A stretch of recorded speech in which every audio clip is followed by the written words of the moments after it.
ittiba dan taklid itu. Ya, pembahasan tentang ittiba dan taklid di dalam perspektif Muhammadiyah itu bisa kita temukan di dalam manhaj tarjih dan pengembangan pemikiran Islam, yang mana manhaj tarjih dan pengembangan pemikiran Islam itu dihasilkan di periode Profesor Amin Abdullah ketika di Munas ke-24 Jakarta tahun 2000. Ini Bapak dan Ibu sekalian bisa download di internet karena setahu saya belum dipublish gitu.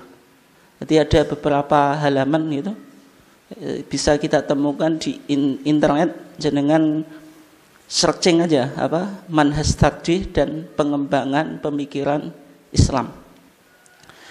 Di sana ada beberapa istilah teknis yang ada di dalam ketarjihan. Di antaranya yang dibahas adalah ittiba dan taklid. Apa perbedaan ittiba dan taklid? Ittiba itu mengikuti pemikiran ulama dengan mengetahui dalil dan argumentasi.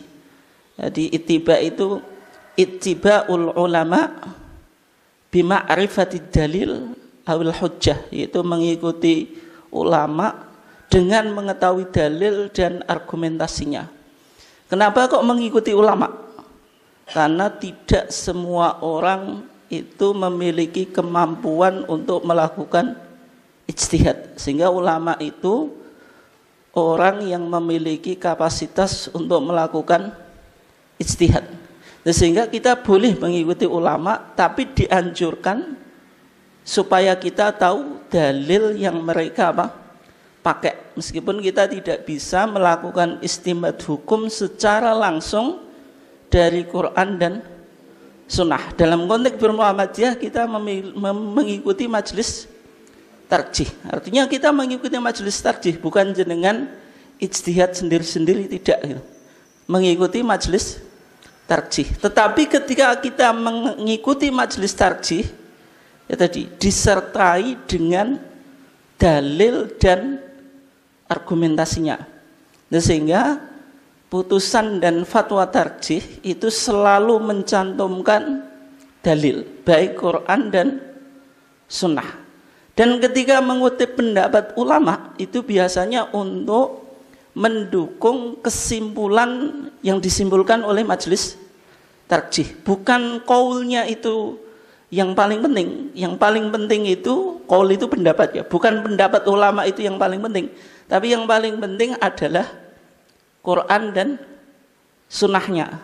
Sehingga majelis tarjih terkadang menyebutkan pendapat ulama, yaitu pendapat ulama 4 mazhab itu. Tetapi yang ditekankan di situ pada dalilnya.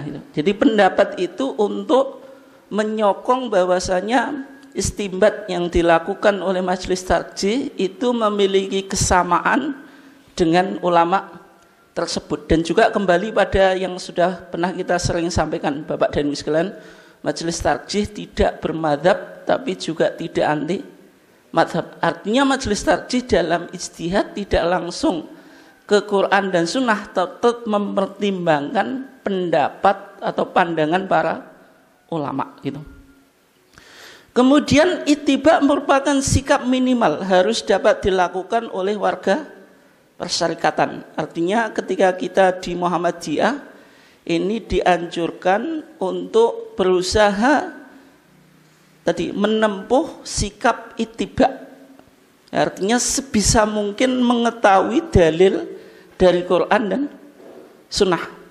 Ya meskipun pengetahuan tentang dalil Quran dan Sunnah itu levelnya kan beda-beda. Ittiba pun levelnya apa? Beda-beda. Tapi harus ada upaya tidak sekedar mengikuti pandangan, tetapi juga disertai mengetahui dalil dan argumentasi itu. Ya, soalnya nanti fikih itu ada 2 Pak. Ada dalil, dalil itu ya Quran dan Sunnah. Kemudian yang kedua ta'lil. Ta'lil itu argumentasi. Maksudnya kesimpulan yang diinspirasi dari dalil Quran dan Sunnah, rasionalitasnya itu loh. Nah, itu. Artinya itu mafhum, sesuatu yang dipahami dari dalil. Namanya fikih itu pasti kalau enggak dalil ya taklil itu. Oke. Kemudian yang kedua, taklid. Ya, taklid itu dari kata qallada yuqallidu taklidan. Kiladah itu artinya kalung. Kalau orang sudah dikalungi itu, kalau digeret ya ikut saja Pak. Misalnya apa kayak hewan itu kalau sudah dikalungi kan akan ikut apa? Pemiliknya itu. Kiladah itu, taklid itu artinya mengikuti saja. Nah, sehingga yang disebut taklid itu mengikuti pemikiran ulama tanpa mengetahui dalil dan argumentasinya gitu. Ya meskipun taklid itu kalau dalam pandangan madhabi Pak, dalam bermadhab, orang bermadhab itu artinya ya muqallid, tapi taklid itu dibagi menjadi dua. Ada taklid a'ma, taklid buta, ada taklid an-nadhari atau taklid bil ilm, taklid dengan ilmu pengetahuan. Tapi kalau di konteks tarjih, taklid itu ya satu. Kenapa? Karena kita tidak bermadhab. Sehingga kalau orang bermadhab, muqallid itu dua itu. Ada muqallid secara buta, ada muqallid tapi disertai dengan dalil. Tapi semuanya disebut apa? Muqallid. Karena tidak bisa melakukan ijtihad. Tapi karena kalau di tarjih itu kita tidak memakai terminologi madhab, yang digunakan hanya ittiba dan taklid. Ya, berarti kalau ittiba yaitu apa? Mengikuti pendapat ulama dengan mengetahui dalilnya. Tapi kalau taklid tanpa mengetahui dalilnya, ya, meskipun nanti kalau kita pakai terminologi madhab, ya taklid itu dua. Masalah terminologi itu terkadang tidak ada perbedaan ya, esensinya sama, tapi tergantung kita konteks berbicaranya di mana gitu. Sehingga setiap madhab itu punya terminologi sendiri-sendiri. Kalau kita kaji fikih perbandingan Bapak dan Ibu sekalian, setiap mazhab punya istilah teknis. Nah, istilah teknis yang ada di tarjih semacam itu. Oke. Kemudian taklid merupakan sikap yang tidak dibenarkan diikuti bagi warga persyarikatan, baik ulamanya. Jadi kalau ulamanya misalnya apa?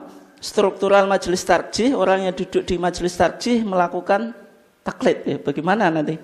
Maupun warga secara keseluruhan, berarti warga Muhammadiyah juga tidak boleh ya. Kalau warga saja nggak boleh, apalagi ulamanya. Sehingga kesimpulan kita, minimal yang ditempuh oleh warga Muhammadiyah itu apa?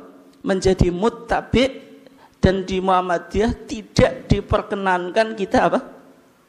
Taklid itu. Oke. Nah kalau kita lihat, kenapa kok kita disuruh untuk ittiba? Ya, dalilnya Allah Subhanahu wa taala berfirman, "Ya ayyuhalladzina amanu atiullaha wa atiu apa? Ar-Rasul." Wahai orang-orang beriman, atiullaha, taatlah kamu kepada Allah. Taat kepada Allah itu maksudnya apa? Ai bittiba'il Qur'an, yaitu dengan mengikuti Al-Qur'an. Wa atiu Rasul, taat kepada Rasul maksudnya apa? Ai bittiba'is sunnah, yaitu mengikuti sunnah itu. Jadi yang ada perintah secara khusus itu mengikuti Allah dan mengikuti apa? Rasul gitu. Oke.